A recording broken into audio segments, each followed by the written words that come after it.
Welcome to The Systems Thinker, a video series to help you know the whole, focus of the constraint, and reach your goal.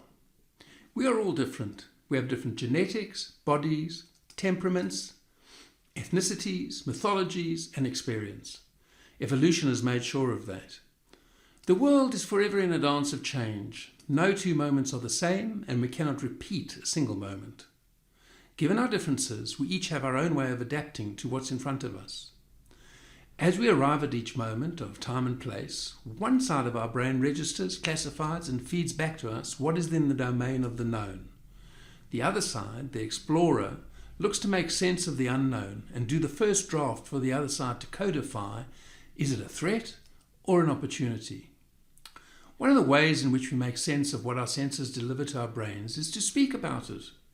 But given what I said about us all being different, and given the fact that the world is never still, never the same, I cannot come to understand if I have a true representation of what I've experienced until I have the chance to speak about it.